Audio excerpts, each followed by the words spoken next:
So I got to say, I feel lonely at times, right? Or somebody said, I used to come to the office at 6 a.m., but now I don't come there because you are there. Welcome to the Raw and Real podcast. Are you dreaming of changing your life through opening a business? Or are you curious what obstacles entrepreneurs had to overcome on their journey? Then you're in the right place. My name is Agnes Bilik and I'm your host.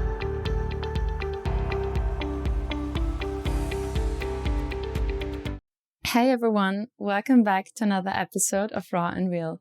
Today's guest on the show is serial entrepreneur and currently partner at P Capital, Jacqueline van den Ende. P Capital is a European venture capital fund that is focused on highly scalable, fast-growing data, marketplaces, and SaaS startups. Hey Jacqueline, thank you so much for joining me. Thank you. You got that really right. Very good pitch on P Capital. So, Jacqueline, you founded your first company while you were still during your master's studies, the Kleine Consultant. So where do you think does your entrepreneurial spirit come from? Ooh, that's a good question. I'm not sure. Neither of my parents are entrepreneurs. My grandparents are not entrepreneurs. I'm not even sure I'm an entrepreneur, but I have a lot of ideas. I'm a bit of an idea machine. And on average, like once a month, I'll have a business idea and it will come with a name. So I'll have like an idea of like market or a shop scanner or something. So it will often sort of be like a concept with a name and I can sort of visualize this. And sometimes I turn that idea into reality, like with the Kleine Consultant. But most often those ideas just die somehow. Yeah. And when does it happen that you really take action? Actually, that's a good question. I take action so I've learned to share my ideas, because when I share my ideas, one, I find collaborators, and you will learn by the level of enthusiasm whether people think, whoa, that's really a good idea, or they think, mwah, that's a so-so idea. And with the Kleine Consultant, we had this idea, and before we actually started executing and doing anything, I started telling a lot of people about it. And I was in a lot of business courses with Roland Berger and McKinsey and a lot of other companies. And I would tell people about the Kleine Consultant, and then afterwards people would come up to me and say like, whoa, that's really interesting. How can we be part of the Kleine Consultant? And there was so much enthusiasm from other people that I thought, okay, we should actually do this thing. And that's when we started executing. And that became also quite successful. So you had like multiple locations in the Netherlands and also internationally. So how did you manage to grow that to a bigger scale? Yeah, actually, when I had the idea of the Kleine Consultant, it came with a dream, and I visualized in sort of like a split second. I dreamt of there being a Kleine Consultant in every city in the Netherlands. So it started off with the vision that it would be such an organization. We started in Amsterdam, and then somebody in Utrecht was more or less setting up something similar. And I called the guy and I said, you know what, why don't you just do that under the flag of the Kleine Consultant? Mm-hmm. And he agreed. So then we had the Kleine Consultant Utrecht. And then a brother of somebody else set it up in Delft.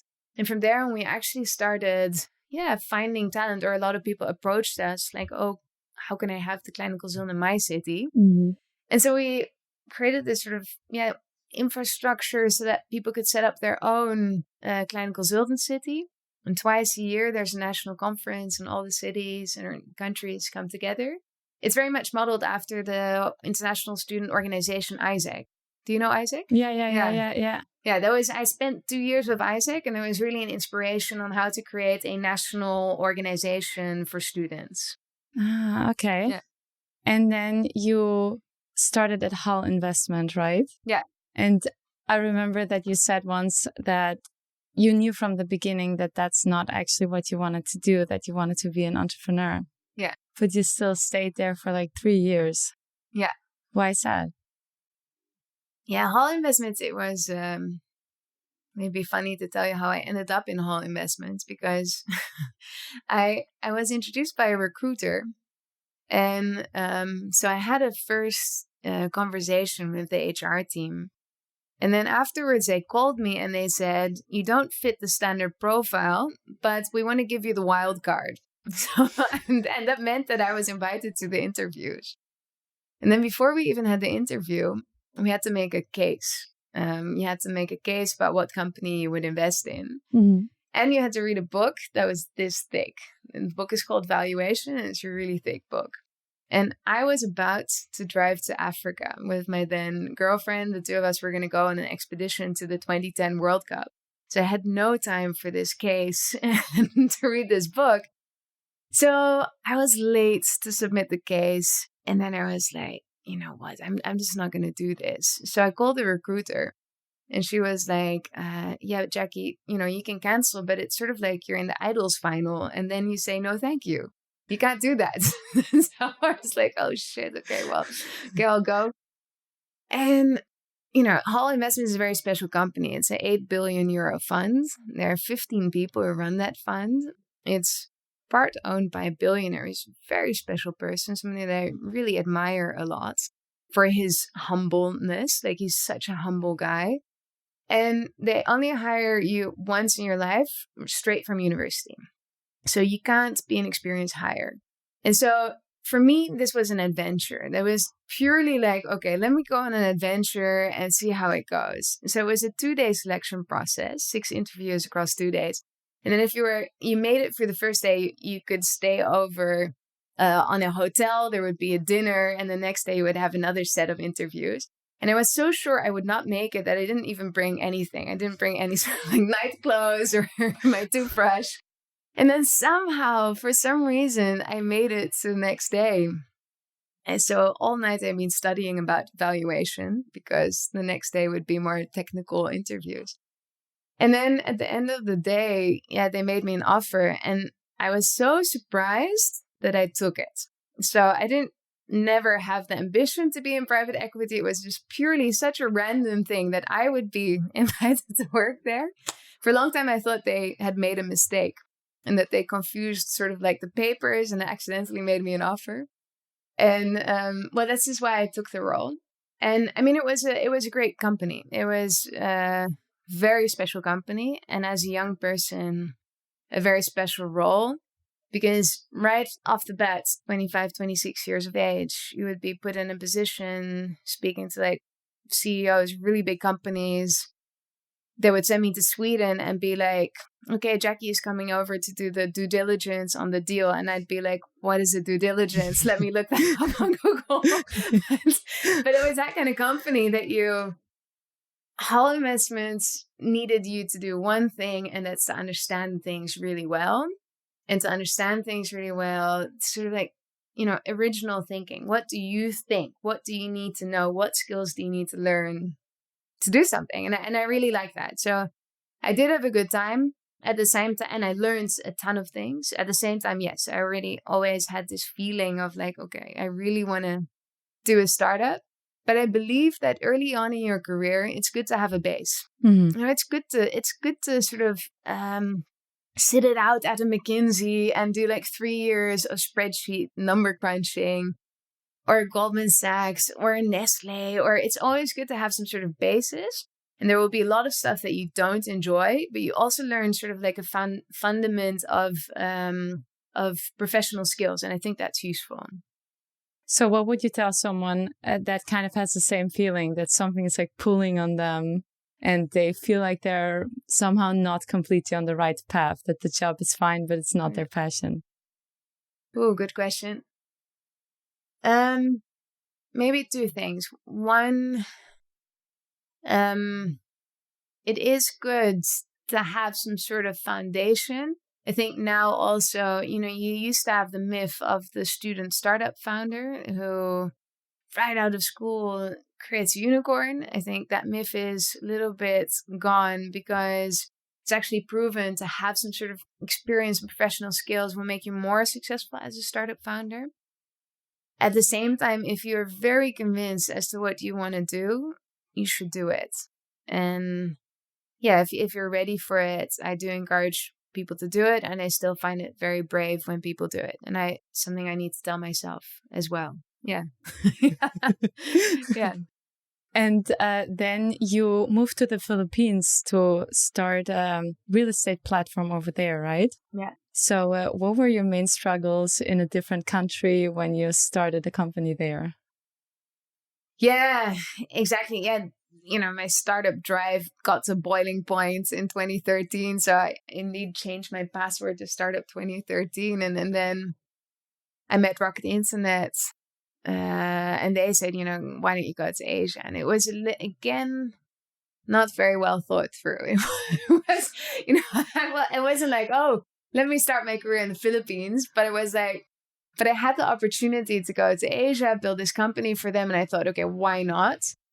And so I ended up in November 2013 with 2 interns in an office in Manila. And we were entirely clueless as to what to do. I remember we spent first 2-3 days on strategy, thinking, okay, well, how are we going to do things? And then we realized, wait a minute, this is going nowhere. We put the strategy in the trash bin, and then we just started executing. And I think that's the only way to get a startup off the ground. You need to get shit done and put one foot in front of the other.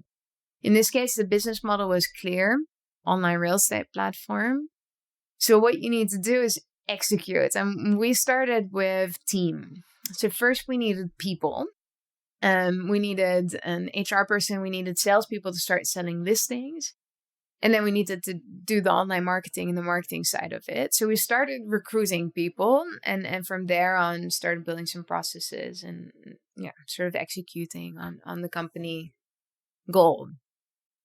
And what we encountered there were a lot of struggles with HR. I think the first thing that really went totally wrong is that we hired the wrong people. So we were under a lot of pressure of Rocket to grow the company fast. It was in the early days of Rocket Internet where Oliver somewhere would shout at you on the phone and threaten you that if next week the revenue wasn't so and so, he would close your business. So it was those days. And so we had to, our ambition was, I think, to have 100,000 or maybe 1 million property listings on the website, an insane amount. And so I had to pull in salespeople. And we were really clueless as to what is the right profile of person. So we put ads on JobStreet, but we had no idea of what is the right educational background. We had no idea of what is a reputable company to work for. So we were really sailing blind on the resumes. And so... Is the educational system so different over there? Yes. There are maybe like 4 universities which are good, and the rest is not so good. It's like very different degrees. And if it says college or even university, it's not so sure what you learned there. So there are a couple of universities that have a great reputation, and those for sure. Mm-hmm. But the rest, it's quite cloudy. So we got like the worst possible selection of people. We had people who, first of all, like people don't pick up the phone. So you would have to text them and I'd be like, hi, this is Jacqueline from La Moody. Would like to invite you for an interview. And then you get text messages just back like, who's this? HUSDIS ? We had people who would be like, oh, I can't come. Can I bring my mother? We had somebody who during the interview packed her bag and actually... went to the toilet and never came back. And we had a lot of people, we had a lot of wrong hires. We had people that we would hire and who would not show up for the first day of work, and a lot of people who disappeared after several weeks. And we had a lot of stolen laptops. We had people in management positions that were not the right people. Those were the most difficult. First guy I had to fire was the head of sales, and it was very, very difficult because we'd worked together for a year. I was not happy with the performance. I'd been struggling with that for a long time. And ultimately, and it was very personal and very emotional for me to tell him that I wanted to discontinue. Yeah, I can imagine. Yeah, it was really hard. So the lesson learned was to be much more critical in hiring, because your team is only as good as the people. And when was for you the turning point that things suddenly started going up? I think the first year was like difficult. First, all of that hiring, all of the stolen laptops, several fraud cases, very high turnover of the team. And that sort of climaxed in December. It was December 2014. And I, trying to be a good CEO, had written personal messages to the whole team. I think it was then 50 employees. And I had bought personal presents for everybody. So I really invested so much in this team to make people feel appreciated and feel happy. And then over Christmas, I was on a holiday. And then I learned from my marketing manager that the whole sales team had quit and had gone to the competitor, the direct competitor. And that was just so personally disappointing. Didn't you have a non-compete clause in that case? Yes, we did, but it was unenforceable. Non-competes generally are very difficult to enforce. We did threaten with it, but just didn't work. But it was just at a personal level, very disappointing. I really felt like I had failed as a leader. It was such a statement for the whole team to leave. Everybody, except for one person. And plus also I felt like, whoa, the company is falling apart. But it was a turning point, because the people that left turned out to be people who had been negative, generally underperforming. Because they had been underperforming, I'd always been very critical on them. So there was also a negative sort of two-way relationship. Mm-hmm. It was not only to blame on them, but also the way I had managed it. And so when they all left, it kind of cleared up the problem. We had a fresh start. And then we hired new people, new mindsets. And from there, we could actually drive the company forward. So I think for me, that was really the accumulation of everything that had gone wrong, but also like, okay, now we hit rock bottom. Now we can go climb up again. And how did you manage to push through that also mentally? Because I can imagine that it's, very, very hard as a leader if so many employees leave, and the sales team is quite important as well. I was in tears. I still remember exactly where it was. I think my team didn't want to tell me until I got back, because I thought I would be so disappointed. And then they told me anyway. Indeed, I was just in tears. I grew gray hairs overnight. And no, I've had definitely emotional lows at certain points. And the emotional lows are strongest when you're disappointed with yourself. Not necessarily when it's business. When a sales deal falls through, okay, whatever, it can happen. But when you feel like you fail as a leader, when you feel you demotivate people, or you get very difficult feedback as a leader, it touches you personally, it touches you emotionally. And those, I think, were for me the most difficult times, when I felt personally disappointed with people, or I felt disappointed with myself. Yeah. So how did you manage to push through that? Well, I learned a valuable lesson, which I shared during Founders Institute, of my first really big leadership failing in Isaac, when I was 22, I think. And I was the worst possible leader. I joined the team. I joined the team mid-year. So half the team had already been there with another leader. And then I came in, and I was overly ambitious.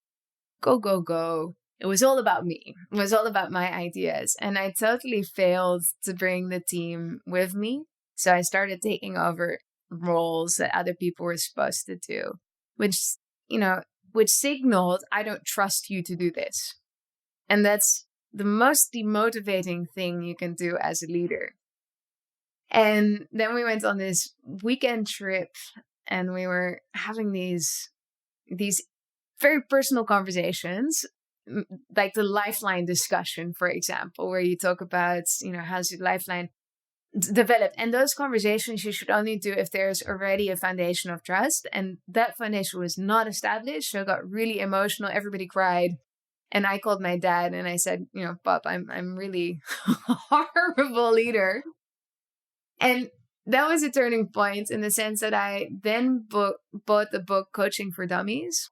And I don't know what's in that book. I can't remember anything, but I do remember reading that, every single person, every possible leader, every manager will make the same mistakes as I was making at that point. And that was a great insight because I realized that, it's not me. I'm not personally failing, or yes, I am personally failing, but it's part of the learning curve. So I've been disappointed many times in myself, but then also, okay, good for you, right? Okay, yes, I have my failings, but I'm learning. And the more I fail and the more disappointed I am, the steeper my learning curve. So I think I've always been able to reflect on that yeah, it's part of the leadership, the learning curve. And what did you implement to become a better leader? I'm not sure if I'm a better leader. I hope I am a little bit of a better leader. Mm-hmm. I think a couple of things I've learned, especially in my last role, which was also a very difficult role from a management perspective, that you need to create trust, right? I just wrote an article on that on my LinkedIn, that if there's not a foundation of trust, you can't do anything. It's very difficult to motivate people. You can't have a critical conversation with people. You can't take people with you. So you need to create trust. That's the first thing. And to create trust, I think, how to do that. One, you need to develop a personal relationship. It can't just be a purely professional relationship. So it helps if I know who you are, what you like to do, and I know a little bit about what drives you, what motivates you, but you also know a little bit about me. And you see me as a person, not just as a boss or as an investor. So that there's this personal, foundation of trust. And when that's there, it changes the game. When you trust each other, that changes the game. I think that's one of the things I've learned to become a slightly better leader. I think another thing is to really care about people as a person, not as a vehicle to achieve my results, but really, it's not just about the result. It's really about your development. That's something I learned in Isaac. So what if the information evening is a disaster, but it's much more valuable that my team members have learned something and have developed themselves. So to focus a little bit more on that, I think that's that. And to listen more and talk less. I think that's another thing. Create more space for people, be less dominant, listen, really listen. Yeah, those are a couple of things I try to do to become a slightly better leader. Yeah. And now, let's say if you have the feeling that someone is not completely executing their task like it was back then, how do you handle that situation? Because do you actively go in yourself and be like, okay, we have to do this, this, and this, or? No, much more from the back, that I really spent much more time in coaching and teaching my team. This is an important lesson because when you start, and I very clearly went through that evolution from the Moody to True Money. When you start, you want to do everything yourself. Why? Because you only trust yourself. You don't trust other people to do it as well as you do. And when you delegate the task that you always do to somebody else, they don't actually do it as well as you do because you haven't taught them to do it. So I've really learned to spend most of my time in a leadership role in teaching and coaching and mentoring other people. And not to show them how to do it, but to ask them how they would do it. So they put their own thought in it, and then you give feedback and you correct. And you need it a little bit, but you don't take over. And that helps because the moment that people are enabled and they can do the things that you can do and they can do it better than you can do, well, that's where you really start to leverage. That's what you call leverage. So you can use, instead of only yourself, you can multiply yourself. This is the role of the leader. The leader needs to multiply themselves by having a clear vision and enabling other people to have that same skill set. And the other people need to have the skill set and the vision. So they're motivated and they're able to get from A to B. That's I think what I've learned. Spend much more time on enabling other people. So since like half a year, you're back in the Netherlands and working as an investor. Yeah. And most of the investors are male. Yeah. So were there ever any situations where you felt you were treated differently as a woman, or you felt a little bit out of place maybe? No, not anymore. Only in the very early days in Hall Investments. There was one meeting where I think they thought I was the secretary, or, you come into the room and somebody asks you to hang the jacket.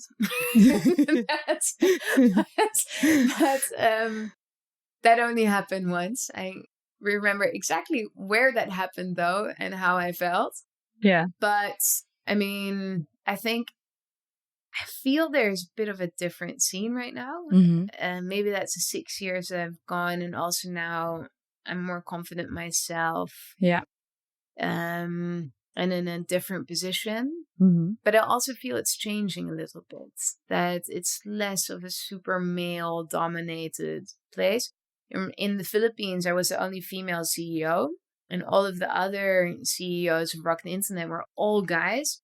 And they were all in their alpha male testosterone phase, like really a bunch of gorillas together, like sort of. That's where I did not feel comfortable. But coming back into the investment scene here, no, I feel fine as a woman. Yeah, because a lot of P Capital are also male, right? Yeah, but no, we're leading, I think, in diversity. We have 2 of the partners, Helene and myself, are women. So that's 2 out of 4. And 1 out of 4 of the others is a woman, but she counts for 2. She is so dominant and smart that she counts for 2. And in what sense is your perspective as an investor different because of your entrepreneurial experience? I think I have a slightly better grasp of what it is to execute. So not necessarily what it is to be an entrepreneur, but really how do you get shit done? And so when we talk about strategy, I can sort of visualize in my head, okay, that means that you need to, if you're going to go internationally, okay, how are you going to do that? Okay, are you going to have one person calling from the office and like prospecting? Are you actually going to travel there? What will you encounter? So I think it helps me think through execution. And I think one of the common concerns of entrepreneurs is that, investors are spreadsheet thinkers, and often they are, where you just look at everything through the eye of a P&L. I had a conversation with the CEO of Coolblue last Friday, and we talked about investors, and he said, they think about things quite simplistically from a P&L perspective, but it's so infinitely more complex to lead an organization of 5,000 people. So I hope I have a little bit better understanding of what it takes to get shit done compared to just seeing things through Excel sheets. Yeah. And would you consider yourself being a good investor? Ooh, not yet. Well, I only started 6 months ago. It's a different discipline. It's really quite a different skill. The entrepreneurial skill and the skill that I feel is most my own is you have an idea, or often I feel, or it's instantly clear to me, intuition based, where do I want to take a company and how do I get people there? And in investing, it's not instantly clear to me whether something is a good deal or not. I haven't quite built that intuition or skill yet. And what I am most interested in investing, what I also enjoy most about the role is how can I help other people grow? Back to your previous question, I think another thing that I know maybe a little bit about, because I have an entrepreneurial perspective, is also the mental journey. I know it can be personally disappointing or draining, or that it can be very taxing, to lead a team especially if there's a lot to learn. So I recognize the mental journey, and I enjoy, or I like it. I hope that I can share a little bit from my own experiences, or at least have a bit of a shared perspective that I can help people get through that and help them be more successful. I think that would be the exciting part. But for me, I'm not overly excited about a return on investment of X more, to be very honest. Yeah. So especially if you see that startups are pitching to you, and then you see the founder, and can you determine like, okay, hey, he can take the mental journey and he can't? Yeah, good question. I dare not say that I'm already, that experience that I could definitely say that. Mm-hmm. But it is one of the important evaluation criteria, because when we invest, because we invest very early, so 50% of the investment decision is really based on team. Do you have a complete team? Do you have ideally some experience, but also do you have what it takes? Are you can have a good idea, but are you actually going to execute on that? So that is a very important assessment. I wouldn't say we have a very good way of testing it. This is why entrepreneurial experience is very important as a startup founder, because then you've already proven that you went through that journey, and maybe your company failed or maybe it was successful, doesn't really even matter, but you're at it again. And so that is the best proof of grit and ability to go through that mental journey, is you already having some experience. And what is the difference between the startups you don't go for and the ones you do? Well, aside from team, do you really believe in the team? I think, when do you believe in the team? So when you don't believe in the team, for example, people are part-time, people are not fully committed, or you feel they don't have the right mix of competences. So you can have a very great hustler, but if you can't build a product, that's a thing. Or at times you see very good technical teams, but they clearly are only focused on making the best possible product, but never on selling it. Yeah, that's also not going to fly. So you need a good team. Other than that, I think one of the things is it clear to us, that you're solving a real and painful problem that a lot of people have. Not everything is a venture capital case. I think there's a lot of myth and a lot of stardom around raising funding. If you have raised venture capital, you have arrived, then you're successful. But that's bullshit. It's the starting point, and now you can go build your company. But not everything is a venture capital case. A venture capital case requires that a company can grow 10x. And not, in the next 30 years, but in the next 5 to max 10 years. So you have a couple of companies that are absolutely healthy, have very steady cash flow, very safe, perhaps great idea, but it's just not something that's going to scale 10x. Yeah. So then you have a great business, but it's not fit for venture capital. So we look at things that fit that venture capital sort of super scale perspective, something that we believe is differentiated because it's a very competitive world, and something that is backed by a very good team. And are there certain common mistakes that you see when people approach you that are like a no-go? Yes. I'm trying to recall some. I think, some entrepreneurs, not many, but sort of drop hints on a half-baked commitment. Mm-hmm. If you, for example, as a founder want to raise money, but you also want to sell your shares sort of to cash out, that's not a great idea. Yeah.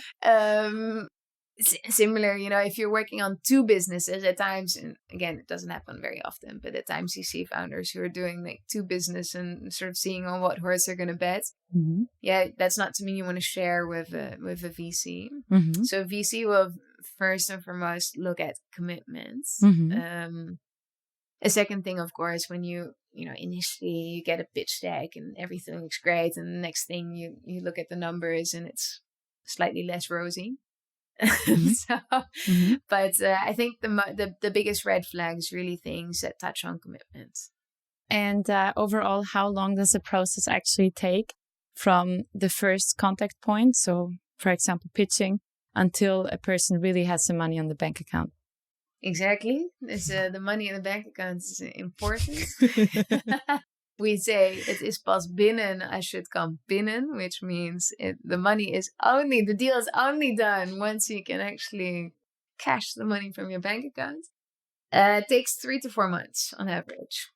So it can be slightly faster, it can be slightly longer, but it's a long process because it's also a very serious commitment. The average venture capital relationship outlasts the average marriage, and it really is like a marriage. So you start off with a couple of meetings with different partners. And of course, we want to talk about your pitch deck and your traction and all of that. But it's also about who are you? And do we hit it off? And do we trust each other? And am I bought into your vision? So I think a lot of startups are also maybe unnecessarily nervous, because what you should really do is come and present yourself and make that relationship. That's very powerful if you can do that. And then, of course, there's part of, us understanding your business. As an investor, your job is to understand things. So we need to understand how do you do your sales? What does the retention of your customers look like? All that stuff. So really understand that business. And that's where you actually start to think about, well, what does a future business look like? And so we often have several meetings with the startups as well about what are your future plans? What's your ambition? How are you going to get from A to B? And we also try to already at that point, add value by giving our input, sharing what other companies went through, and together making that plan. Ultimately, then you get to the term sheet where we basically say we're going to buy X for this amount and with these preconditions. And then there's due diligence. And in the due diligence, you also make a 100-day plan. So the company already sort of describes exactly what they're going to do in the next 100 days. And this is where you really start to do it together. And that's sort of a nice part of the process. And can you tell us maybe about also certain failed relationships with startup that somehow stick out? I've only been around for 6 months, so I haven't made many enemies yet, I think. But it does happen in general that you get friction in these relationships because things can get pretty emotional. It can be that the startup performs less, that they start to run out of money, people get tense, or that the ambitions are really totally not aligned. And that the investor wants to grow much faster, but the entrepreneur thinks, this is my business. I want to keep it a little bit within bounds. I don't feel comfortable with the level of growth that you want. And there are all kinds of things that can happen. I think that's a really common situation that an investor wants to maybe grow faster sometimes. Yeah. So what usually happens in this situation? I haven't been there myself yet, so I can't speak from experience. I think it's a bit of a negotiation. Like you also, look, ultimately an investor has equity, meaning you're fully aligned. This is a nice thing about having an investor and not, say, a bank loan. The investor only benefits if you benefit, or you benefit if the investor benefits. So it's very equal relationship. So ultimately, you need to, as an investor, the best thing you can do is show, what is the upside, and also, I think, give people confidence that they can do it. I think, why does somebody not want to grow fast? There are all kinds of fears, right? There are fears about maybe I lose something, or maybe I take too much risk, etc. So as an investor, you can take somebody with you by also helping grow faster, but also helping understand what are the voices in somebody's head saying, what are the underlying fears, why somebody is not doing something. And ultimately, the decision is really with the entrepreneur, because at least in venture capital, you're always a minority. You can't decide. So So the entrepreneur decides, and as an investor, you need to build, how can you be effective as an investor? You need to build trust. You need to show your value so that somebody thinks, okay, well, when Jackie says something, it actually makes sense. You need to help. You need to coach. But in the end of the day, you also need to sit there and watch what happens, because you can't do it yourself. That's why you're the investor, not the entrepreneur. Do you still have like a last key takeaway, something that helped you grow personally that you would still like to share? Yeah. Maybe I wrote an article this week on LinkedIn on how to build trust. In this case, in board meetings, but building trust more in general, actually.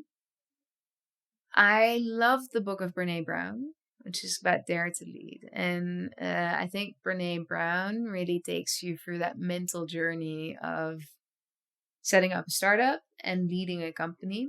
And I think this is still one of the most difficult things. Like, you need to have product market fit, and you need to scale your company, and you need to lead a team. And leading the team and growing a company, that's one of the more difficult parts of it. So for me, that book has been very powerful and interesting. Yeah, I really recommend it. Was there a certain insight you got personally from it that you liked? Yeah, definitely. I got the insight to be two things. One, to be radically honest. And secondly, to be more vulnerable. And to be radically honest, some mistakes that I've made as a leader is that I would not be happy with somebody's performance. And I would tell that person from time to time, but not in the clearest possible words. And to be radically honest from the start, and to encourage a culture of radical honesty, which we try to do now in Peak Capital as well. If there's something you don't like about me, or something you do like about me, but let's say everything, let's not hold back anything. I think that helps because you have a transparent relationship, but you need to say that in advance. So when I send people emails from Peak Capital to entrepreneurs, they ask for feedback, I always disclose, look, I'm radically honest. So, and I do that because I think it will benefit you more than if I give you flowery feedback.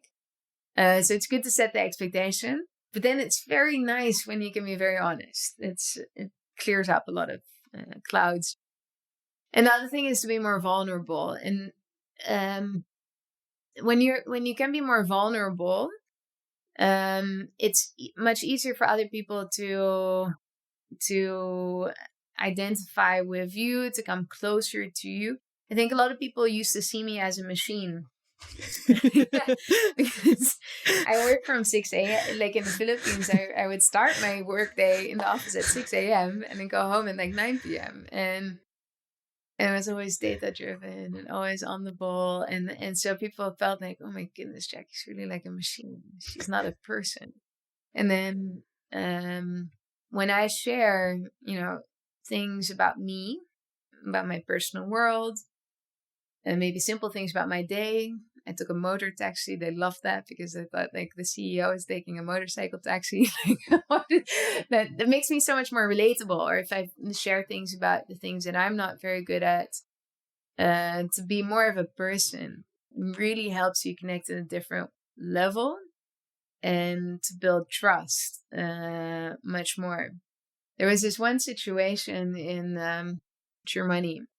My last company, I took over the role from the previous CEO, and the previous CEO was still in the company, and this led to quite a tricky political situation with a lot of like political tension in the team, where some people had allegiances to the previous CEO and some people to me. And I started making a lot of changes. So people were outright underperforming, in my view, in the management team. I was starting to move them out. And so you can imagine that the trust was not great. And this kind of escalated. So at certain points, regional HR said, we're going to come and we're going to do an interference. I hadn't asked for it. They came. And so first of all, They spoke with all of my managers, which to me was uncomfortable. And then we had a session, and the whole team, without me, sat in one room and they talked about me. Oh, wow. That must have been really hard to take that. Yes. I literally felt naked. That was very confronting, and I've never felt that vulnerable. And I was sitting by myself, and then we had to answer questions like, what do we know about Jackie? What do we not know about Jackie? What does she know about us? What should they know? What should she know about us? And what are our questions for her? And I had to answer the same things. And then I got back to the team. And so it started a very kind of attacking. So I got questions like, how do you feel when you fire people? And questions such as, have you ever considered that people might be leaving the company because of you? Wow. These kind of questions, yes. And but it turned out to be great because everybody could put it out there. And I got to say, what you should know about me is that I would like to go for lunch with you. Nobody ever asked the CEO to go for lunch because, people are just not, they don't want to take their boss for lunch. They wanted to speak by them. Yeah, without the boss, actually.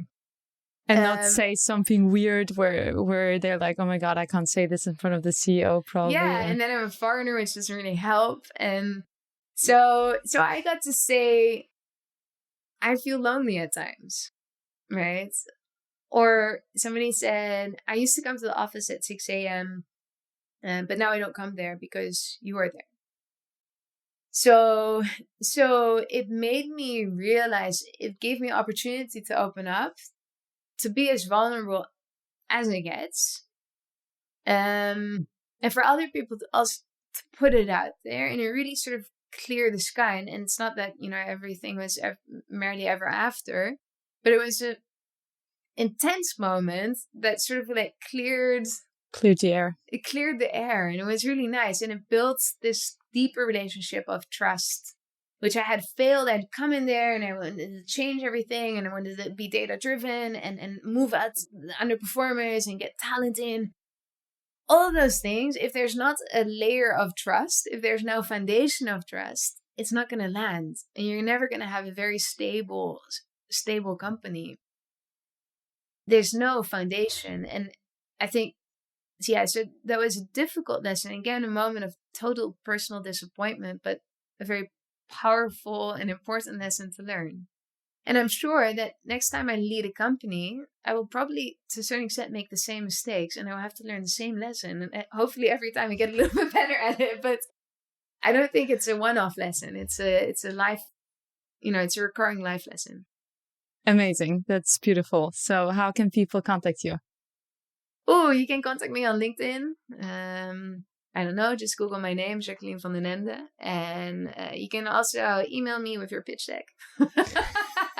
Jacqueline at peak.capital. Yeah. All right. Amazing. Thank you so much for sharing. So beautiful. And for everyone who's watching or listening, I would love for you to pick your favorite insight of today and share it online. And please tag us on Instagram or LinkedIn. And see you next week.